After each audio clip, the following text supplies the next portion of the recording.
Welcome, everyone. Just wanted to kind of say hey, introduce myself, get to know you all a little bit. I know I've chatted with your sons on and off the last couple of weeks via Zoom like this a lot. Unfortunately, probably won't see anyone in person until school kind of starts up with everything going on. So good to see you all virtually. Hopefully, we'll see you all in person at some point down the road. Things kind of hopefully return to normal a little bit. But just kind of wanted to share a little bit about kind of what we're looking to do as a program now. I've spent a lot of time with guys, kind of maybe setting the expectations a little bit, just kind of laying the groundwork for kind of how we're going to operate with things, and getting their input on kind of where they see the program going in the future and how I can help. So I'm going to share a little bit about that. I don't want this to be a lecture or a sermon of any sorts, but did want to share with all of you what we're looking at going forward and kind of what my vision is for the program. So let me share my screen here. We'll bounce through this and then maybe have some discussion, answer some questions that you all may have about me, the program. Obviously a different kind of fall than what we're all used to with college golf upon us. So happy to answer any questions there as well. All right. Everyone see my screen now? Yes. This is my first time sharing. I've always been the person viewing, so we'll see.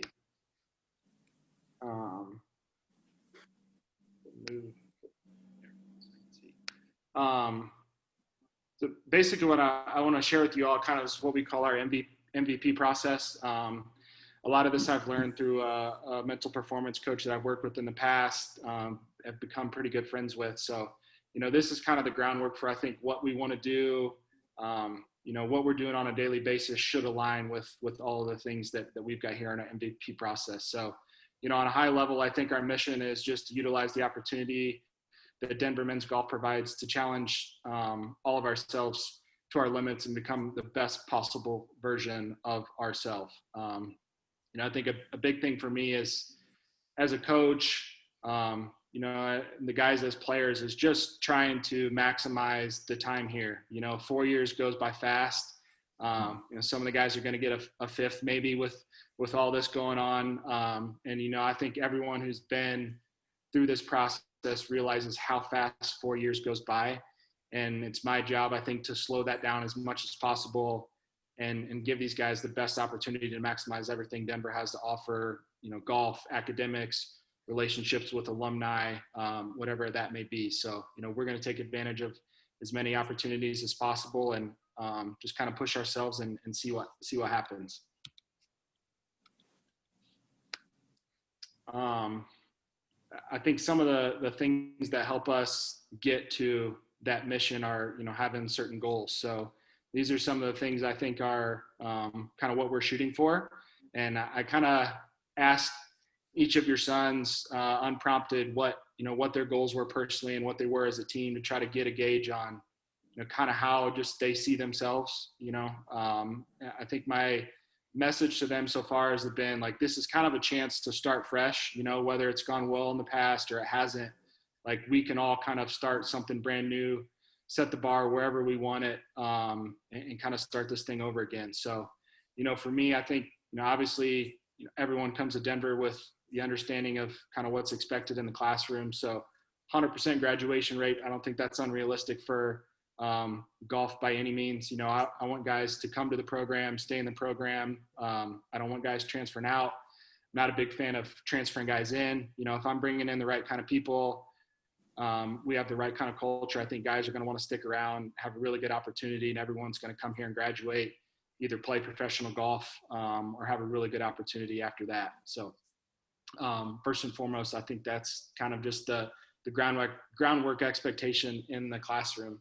I do think we have the resources and commitment here and relationships to be kind of the premier non-Power 5 school in the country. I think you look at what Lindsay's done with the women's program.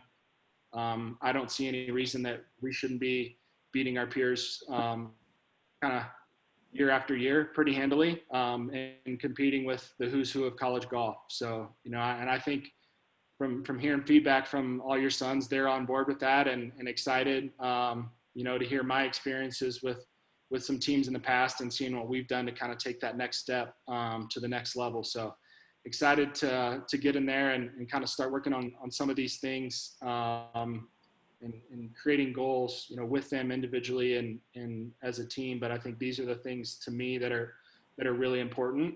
But at the end of the day, I don't think these are the things that we are going to focus on day to day. It's kind of the principal part of the MVP process. So I think what we're searching for comes from focusing on these things every day and not worrying about the outcomes. I do think it's good to have kind of what we're striving for on paper, and then how do we kind of reverse engineer that thing into a daily basis, and how do we chunk this thing out. So as you can see, this spells out pioneers. I've spent some time kind of thinking through this, what's important, taking bits and pieces from programs that I've been with that have done things really well.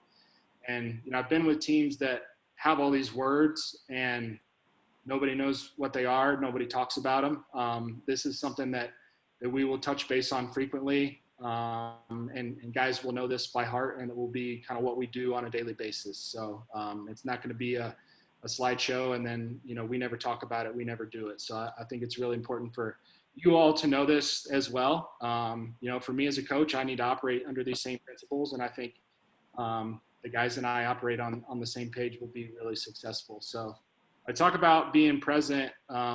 It's just kind of being where your feet are. I know there's so many things going on now and what a cell phone does in life. You get out on the golf course and it's easy to check your email, check your text messages, think about a test I've got coming up. I think something really important for these guys is just, and even for me personally, is just being where my feet are and focusing on the task at hand. I can only kind of control what's in front of me right now and put all my effort into that and get the most out of it. So WIN is an acronym they'll hear a lot from me to remember what's important now.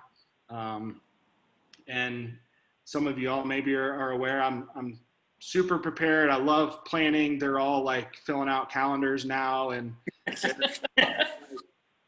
I'm like, this is just part of being an adult, like if things are in my inbox, they get done. If they're on my calendar, they get done. If they're like in my head, you forget about them, So part of being present is having a plan so that you know what you're focusing on at that point in time and not worrying about everything else.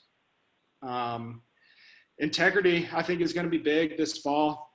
Just the way things are structured, it's going to be a lot of individual time. I know a lot of the guys have plans to play in some outside events this fall. So, guys are going to be coming and going in and out of practice and workouts. It's going to be a lot less team structured environment. And so I'm going to be relying on guys, to have a plan, stick to it, do what you say you're going to do, regardless of whether teammates are around. We're doing something formally. I think it'll be a big challenge for them and their growth this fall to kind of take charge of their game and their course of action with everything. Big on optimism. I know John Gordon's a popular name around Denver, familiar kind of with his program and his message. I think the biggest thing we can do in golf is just be optimistic about what's coming. It's very seldom you go into a round of golf with negative thoughts and you play well. And I think everything in life is kind of the same way. And I know it's tough right now at times. I feel like I'm delivering a lot of bad news since I've taken over. But I think the guys have been super optimistic so far, and we try to take everything that comes our way and spin it in a direction I think that challenges us in a certain way, and creates an opportunity for us to get better. So optimism kind of all the time is the way we're going to operate. Next is this next mentality, next practice, next shot, next class, kind of ties into, I think, being present, just focusing on what's in front of us right now. I think I've said we're going to control what we can control 100 times already. There's so much going on right now that's out of our control. If we just kind of focus on what's right in front of us, what do we need to do next? We'll just kind of take this thing day by day and make the most of it. Effort, I think everyone talks about, hard work and all this kind of stuff. For me, effort is just kind of what is your best on that day. I know golf, sometimes it's 76, sometimes it's 65, whatever you've got that day, just save one shot. In the weight room, same thing, whatever you've got in the tank, just empty it that day. And don't compare yourself to what someone else is doing. Give the best, that you've got. Enthusiasm probably ties in a little bit to being optimistic. I think when you walk in a room with someone who's got good energy, you feel it. I want our guys to have that feeling from each other. Brian Kane, who I've been living with basically the last 2 months before I moved here, always says you become the average of the 5 people you spend most of your time with. And that's something I've been really focusing on personally, and in my professional life, is who am I investing most of my time with, because I'm going to start to behave the way the people around me do. So, my challenge to these guys is identifying who are your 5 people that you're spending most of your time with. And then are you that person that, your teammate would want to have in their 5? Are you someone that when other people are around you, you are helping them be better? So, I think enthusiasm is probably one of the most important things right now with what we're doing, and getting everyone on the same page and just having a passion and excitement for what we're doing.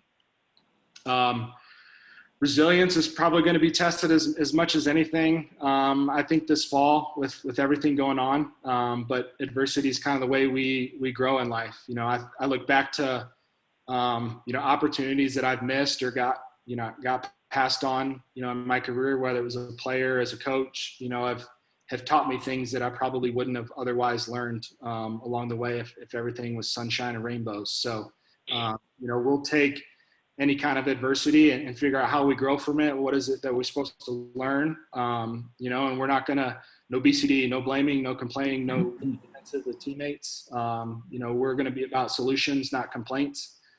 So, I think this will be something that we really get tested on the next couple of months as we figure out things. The last one, this is really big for me. This is basically the last opportunity, in golf to be on a team, unless you're playing in a Ryder Cup or Walker Cup or, something like that. So, I think for me, a lot of things that we focus on are going to be around being competitive with teammates. When we're at practice, it's going to be challenging each other, competing against each other. Guys turn pro and they find themselves on an island a lot. You don't have the support system that you do in college. So, for me, I think it's just maximizing the opportunity to have teammates, realizing how much more we can do together than trying to do our things by ourselves, and figuring out how to be a great teammate versus a good teammate. An example of this I always found interesting is like a good teammate is someone who's out, on the range at 7 a.m. on a weekend. They didn't go out and party the night before, and they're out there getting after it. Everyone would say that's someone going above and beyond, but a great teammate's going to be the one that calls up, the other guys on the team and says, hey, I'm going to go hit balls in the morning at 7. Do you want to come? They're not just thinking about themselves and their bubble and their circle. They're always looking to bring someone along with them. So, that's going to be my challenge to guys is bring everyone else along with you when you want to go do more. I don't want to preach. I don't want to talk for an hour. We don't have to take an hour, but I do want to get a chance to know you guys, answer any questions. I didn't put a question mark here. I put an exclamation mark. So you're not going to get away without asking anything. So we'd love to chat about anything you guys might have questions about. I don't know if Lindsay's got anything to add. More than willing to hear some insights from her. She's been great for me to rely on, obviously knows the landscape of Denver better than I do, and is doing things really well with the women's program. So Lindsay, do you have anything to add? No, I'm really just on here to say hello to everybody and put a face with a name. And I'm here, yes, to answer any questions that you guys might have, but just to be a part of this group. I think one thing is maybe that your sons have told you is that we are a combined program. So that's part of the reason I'm on this call. And I think now with Coach Carpenter, we're just looking to do more things together. with both programs. More practices, more mental training sessions, workouts, and even competitions between the teams, especially this fall season when we're not competing for with the NCAA. So just want you guys to know that I'm also going to be a big part of this program and care deeply about both programs. And Coach Carpenter and I will do whatever we possibly can within the rules to help your sons have a great experience and improve as people and as golfers. So happy to meet you guys and see you. But yeah, I'm here to answer any questions you might have as well.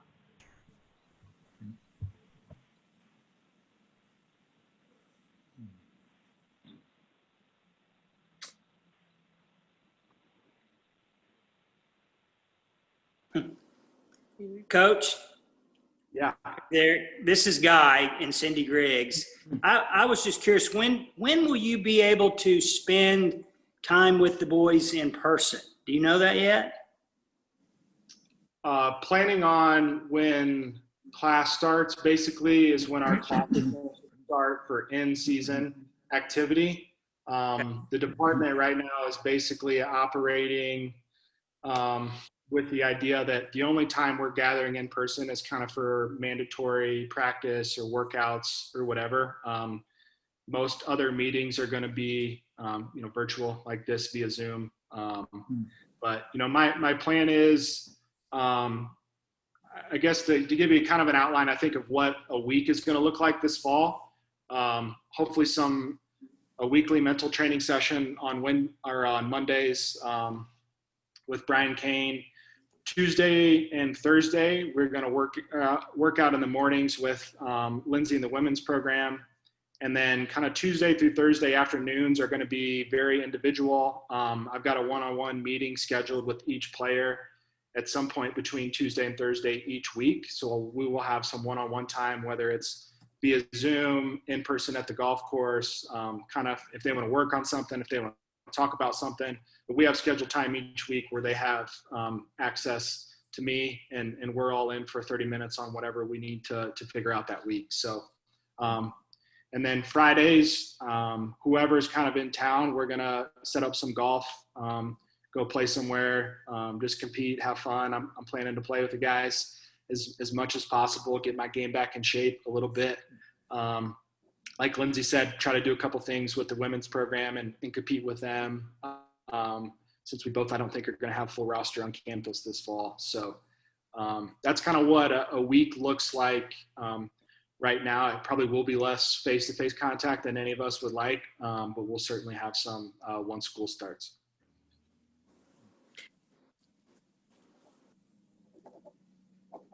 So is that just the directive from the university up until school starts, I guess? Is that what you're saying, is they've given you that directive?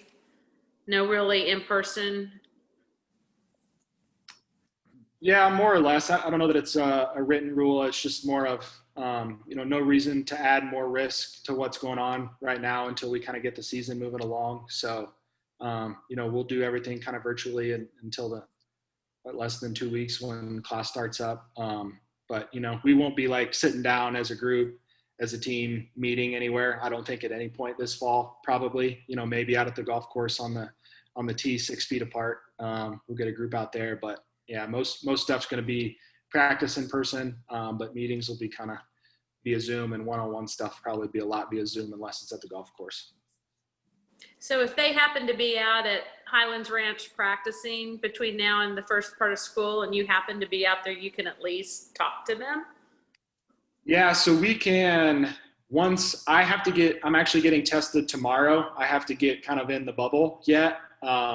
Once I get cleared, I will be able to have contact in a voluntary capacity. So if they want me to come out voluntarily and do one-on-one stuff between now and school starting, I can. Okay. Just to note, anytime we are gathering as a team, mandatory or voluntary workouts, we will have a protocol to go through. Like in the weight room, it's going to be sanitizing process. We'll do temperature checks before we gather every time. They have to do the symptom survey through the university protocols each time we gather. So whether it's voluntary, it's one-on-one, it's a team setting, we'll be kind of going through those protocols this fall. Will they have to be tested every week, or do you know? No, I think once everyone kind of gets cleared, negative test, you're kind of in the bubble, you're behaving under the protocols as you should. It's my understanding that they're not getting tested regularly. Is that correct, Lindsay? What I've heard, and we really haven't gotten into it much yet because we're not in season, but I heard that once you are in season and you are practicing regularly, the NCAA rule is that 40% of your team, including coaches, have to be tested once every 2 weeks. And that's an NCAA rule. So I think at the most, I would say 40% of everyone on the program will be tested once we start going on the 14th. Do you know what the rules are if they travel out of state for some of those tournaments, or does it also depend on what state they go to, whether they have to quarantine when they come back? Yes. So as it stands right now, I think the university is basically keeping a running list of hotspots or states. And at this point, I think it's pretty much everything outside of Colorado. The AED has pretty much said, if you leave the state of Colorado to compete in outside competition right now, pretty much plan on quarantine when you return, which would mean no team activities, no workouts, no access to DUGC even. It's considered an on-campus extension, I guess, at this point. So that's the one, I think, tough thing we're working through this fall is I know guys really want to play in some outside events, but I've tried to communicate kind of what that's going to look like if they make that decision. So yeah, that's kind of, and it'll probably change. I don't know, in the next 2 or 3 weeks, it's probably different than it was 2 weeks ago. But from what we know right now, and I communicated to them last night on our call, if you plan on leaving the state, plan on 10-day quarantine probably when you return, and that would be no team activity. Would that also apply, like if Carson came to Oklahoma just to visit for the weekend to see us? So I believe that process is basically what the university is operating under as well. So once a student is tested, cleared to move on campus, they're basically considered in the campus bubble. And if they leave the state of Colorado, then they also would have to quarantine. So, anyone in athletics is basically operating under the university's policy in that scenario as well. Makes sense. Are we optimistic about next spring? I am. I'm optimistic about everything at this point. Okay. 2 weeks from now, I may be less optimistic. Who knows? But I'm doing my best to practice what I preach. I think the big thing that I've tried to communicate is like there's so much we cannot control right now. But if we do the best that we can to follow the guidelines, things happen that are out of our control, we're going to be much more likely to play than if we come back and guys aren't following protocols, we do things we shouldn't. I think they're more likely to shut down the whole thing. So it's kind of necessary evil, I think, with what's going on right now, is to just stick to the rules. We'll do everything by the book, and hopefully this thing will pass sooner rather than later.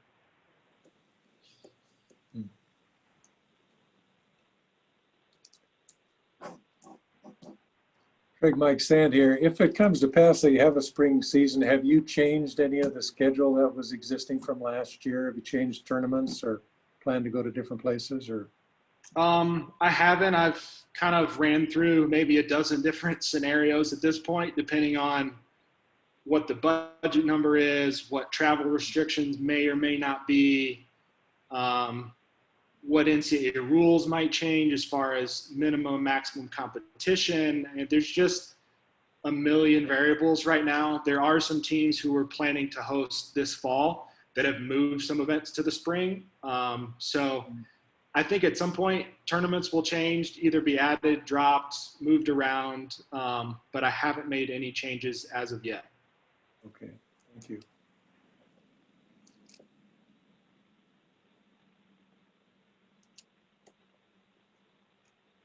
Well, for students that are not on campus, you'll still be speaking to them individually on a weekly basis.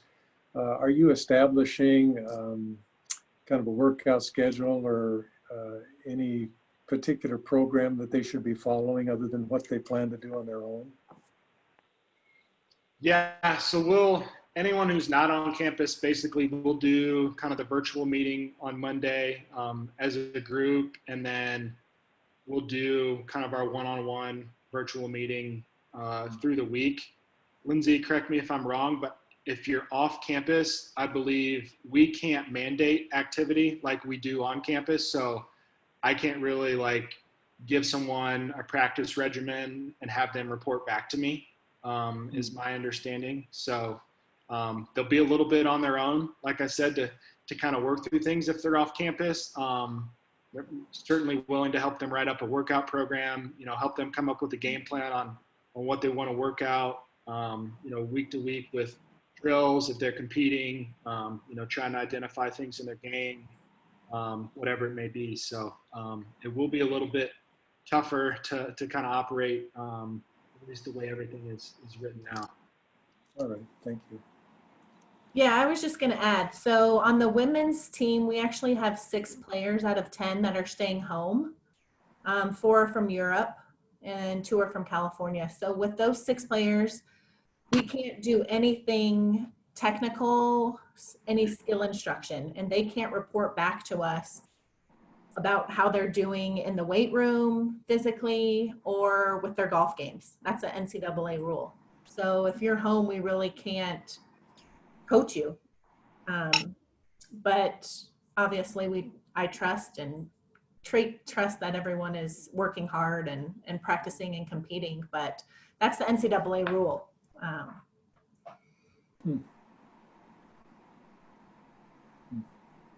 I could certainly probably see that changing at some point, given how many student athletes won't be back on their campus this fall with everything. I mean, there's some schools that they're not having kids come back to campus at all. So are their sports teams just going to basically do nothing with their coach the rest of the year? I don't know.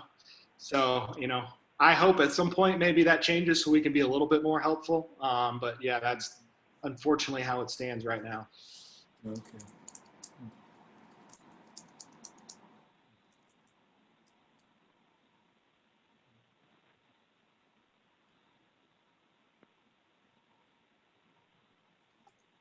Anything else? Maybe not COVID related.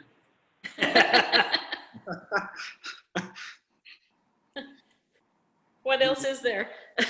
I feel like every time we get together, the guys are just like waiting for the latest update on what's going on, kind of ready to deep dive into more of the stuff that I shared with you all and kind of start figuring out how we put these things into practice on a daily basis and, get back to practicing and competing and working together as a team.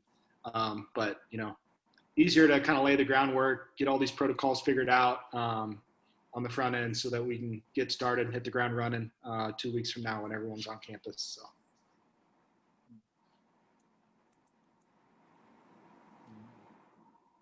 So I'm interested in your mental coach, Brian. Would you say his name was Brian Crane? Brian Kane. Kane. Yeah. Yeah. Yeah. So tell us about him.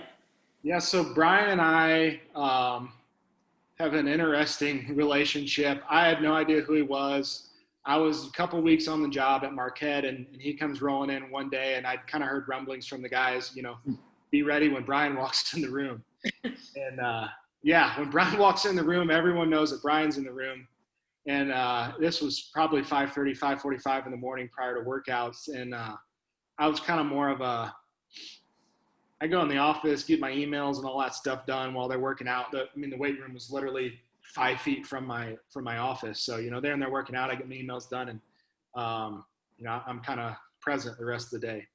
And Brian operates that you get up and you work out in the morning and you don't look at a computer screen until you've moved. It's sweat before screens is kind of his mantra. And I'm like, yeah, Brian, that's not how I operate.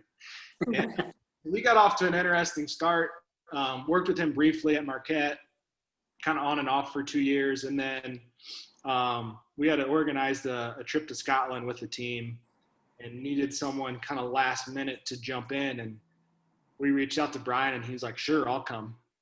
Brian is a mental performance coach who had never played golf really in his life. He'd hit balls on the driving range recreationally, as most people do, but had never played a round of golf. So he goes to Scotland, and we were playing Castle Stewart, literally off the airplane drive, Castle Stewart right out of the gate, first day arrival. And he makes a birdie on the first hole. And he shoots like 140. Okay. And like from that point on, he basically just like caught the golf bug on that trip. 10 days of nonstop golf. He had never done it before. And he got back and it was like, we kind of just befriended each other more than a personal level. He's constantly asking questions about golf. He bought a place on a golf course about 2 months ago. So he's like all in on this golf thing. So I actually spent a lot of the summer at his place playing golf, just grinding on the range. And oddly enough, everything that I've ever heard him teach, he struggles with when he starts playing golf because it's so hard to do. He's like, it's so easy to talk about this stuff and I play golf and I can't do it. He's like, I have no patience. I start thinking about my score like 3 holes in. He's on this quest to break 100. And he's like, I can't do anything that I teach. And so it's like, I turned into Brian Kane watching him play golf. Stuff that he teaches every other sport. He's worked with UFC world champions, Cy Young winners. He's got NHL hockey players. Like he's kind of done every sport. And golf's one that's a little bit interesting for him because it's so mental and he can't play it. And he's trying to figure that one out right now. But I've introduced him to the guys a little bit. He said, hey, when I was at his house on one of the calls before I moved here. So trying to work out kind of what that looks like on a formal level week to week, working with him. But I think in some capacity, we'll have some regular interaction with Brian. He'll be very valuable for us going forward. Good. I think it'll be helpful to all the kids. Yeah, they seem super excited about it. He's a high energy guy. I mean, he's a guy that he walks in the room, like I said, he's there, and a 30-minute Zoom with him feels like it flies by. With me, it probably feels like 3 hours, So it's good for me to break up the monotony, I think, with the guys, having a really formal plan week to week. He's got a really good system that he teaches to athletes and coaches.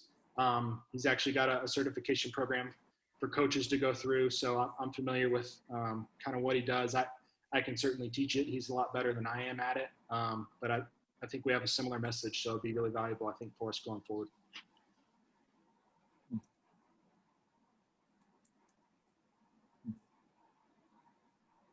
Hey, Coach, this is Mike and Tanya McCoy. Welcome to Colorado. And this might be more of a question that Lindsay can answer at this time, but we had heard the potentially upgrading some of the facilities, creating something out at HR with indoor. I don't know if that's on hold. I heard there were blueprints being done. I just wasn't sure with COVID if that was just kind of put on the back burner or we're moving forward or what the timeline is.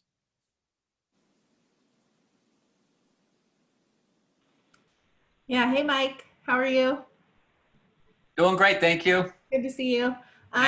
Yes, we have started the renderings and the layout, which is pretty exciting. So we are hoping to, here in the next couple months, actually kind of finalize the plans, put together a brochure, and start meeting with some people who would be interested in helping out with the facility.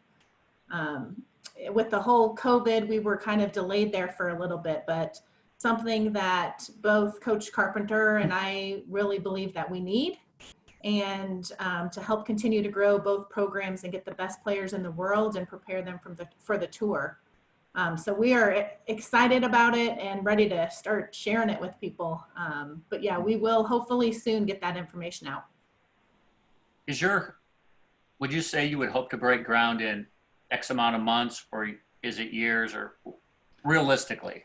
Realistically, I'd say it wouldn't be this year. We're probably going to have to get all of the money together before we start breaking ground, to be honest. But I would say realistically, it's something we could have done by 2 years. Okay. Just to be realistic and honest. Yeah, I was just curious. We'd heard about it. I wasn't sure. Yeah. I would, yeah, I would think 2 years. Okay, great, thank you. Mhm. I've been through the fundraising and building process both at Ball State and Marquette, and it's from the time you kind of break ground to the time you're in there practicing, it's about a year. It seems like, so if we can spend a year getting this thing funded, I think it'll help when we get out there and compete and play good golf. That certainly helps. The dollars seem to roll in when you play good golf. So I think we're both excited to get our teams out there and competing as soon as possible because it makes it easier to fundraise for sure.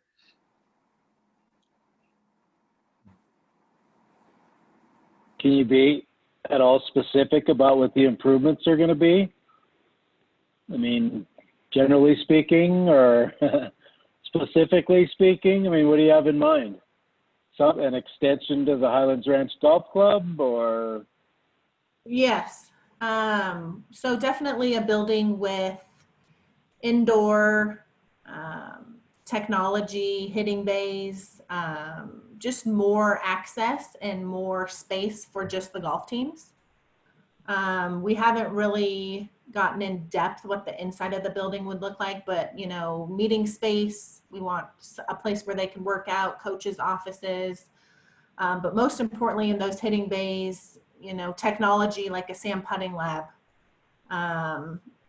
more hitting bays so that the guys can come out there to practice instead of the indoor facility on campus if the roads aren't too bad when we do get snow. But something that will be very nice, actually, very nice, close to the clubhouse. What I've seen, it's not a small operation that we're looking at putting out there. So it's pretty impressive at least what it looks like on paper. Obviously, it takes dollars to do it, but it's all in. Is it a $5 million number, a $10 million number, a $20 million number? I mean, how big I think we're going to shoot for are you wanting to take? as much as we're going to get. I can chime in here too. Hi, everybody. I'm Emily. I actually work on the fundraising side. So thank you guys for hopping on the call. And I love these kinds of questions. So it's a $5 million project. It will, as Lindsay said, it will have that practice area and the most important thing about that is it's exclusive to our teams. So we won't need to share that with anybody. It'll include team lounge space, locker rooms, the hitting bays, and then areas for all the simulation equipment. And then the other part of the project is building on to the golf club. So that will be revenue generating as a whole and will help pay for the project as well.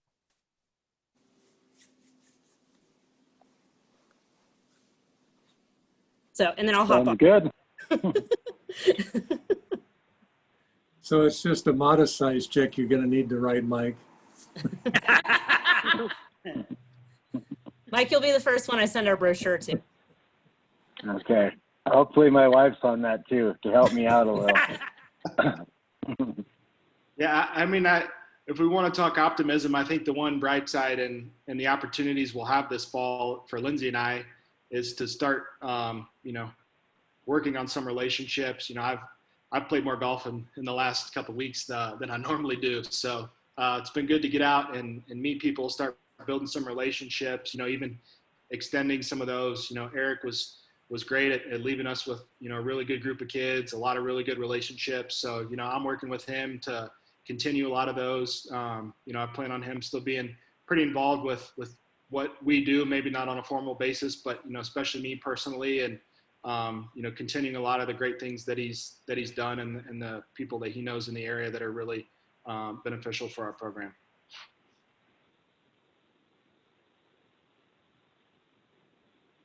So let's hear your top 3-4 tee times in Denver here.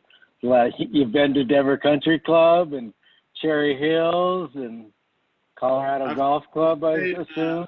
Where else?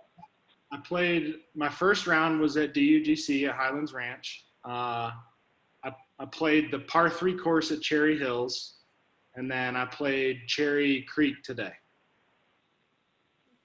And then I've got the club at Ravenna scheduled for next Friday, I believe. So we're I'm gonna try to touch as many as I can this fall. That's for sure. Guys got some action over in Tulsa if you can get on the plane too. That's right. Hey, I played CGC last week. From 8,000 yards? No. I've heard it's too difficult for an 80s hack to play. It's Is not that bad. true? If You're you get- probably better than an 80s hack. If you get a good caddy, he helped me make 4 birdies. I was pretty tickled. Wow. And you must have stayed out of the sand. I hear you're supposed to stay out of the sand there too. I did for the most part. Good for you. Hey, I have a recruiting question.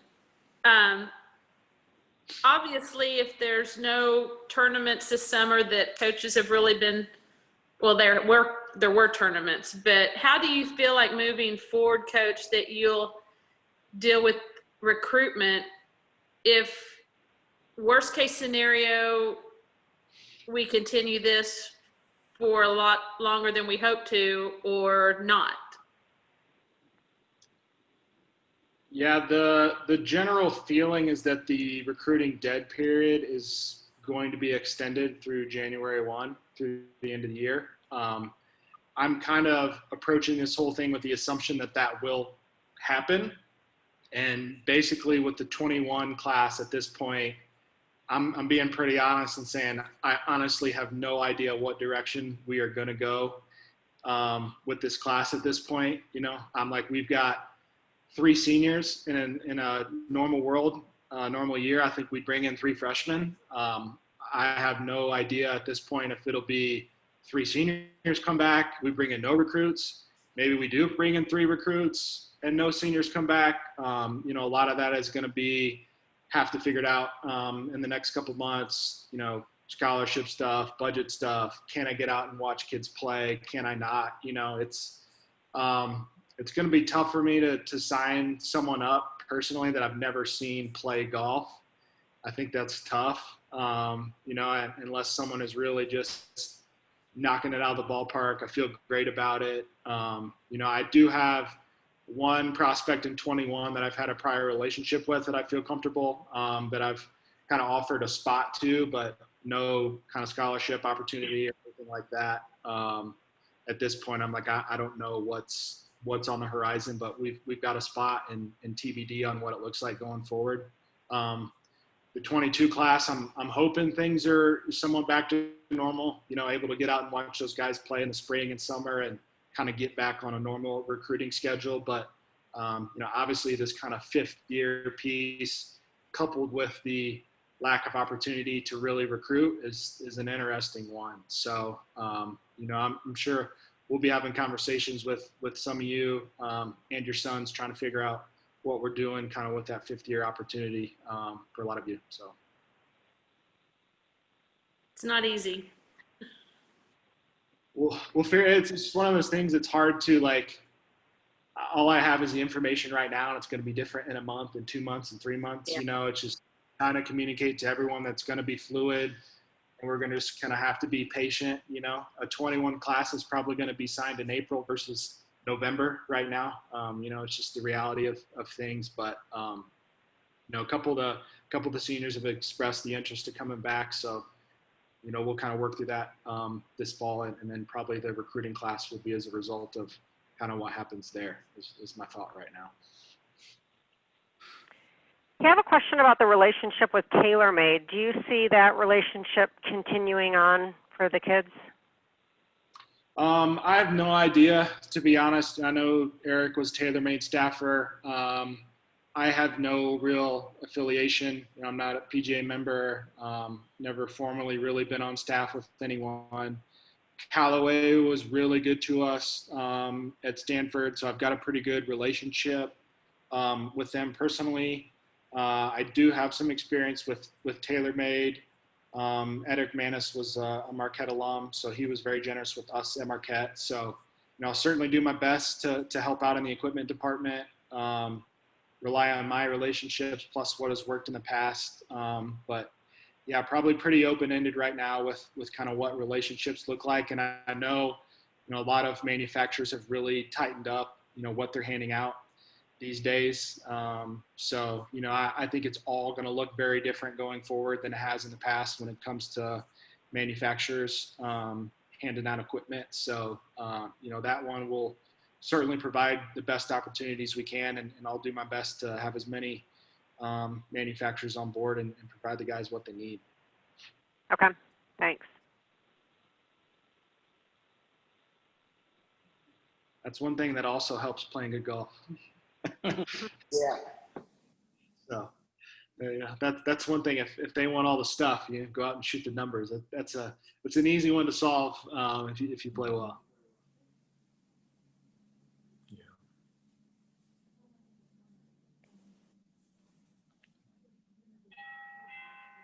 Awesome.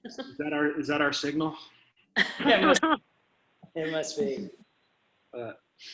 Awesome. Yeah. I mean, I don't want to keep you all night. If there's not anything else pressing, I'll certainly let you all go. If there's anything you want to touch base with after this as well, certainly happy to connect one-on-one, spend some time with you if you'd like, via Zoom or whatever you'd like. So hopefully see you all at some point, hopefully this fall, maybe, who knows, we'll see. I guess I didn't mention, I am working on finalizing our home event at CGC next fall as well, kind of that same weekend. So working with Eric and Graham out there to hopefully get that thing on the books, start recruiting some teams and getting a really good field in here and showing off Denver a little bit. So I guess there's some good news to leave y'all with. Awesome. Yeah, thanks for your time. Appreciate it.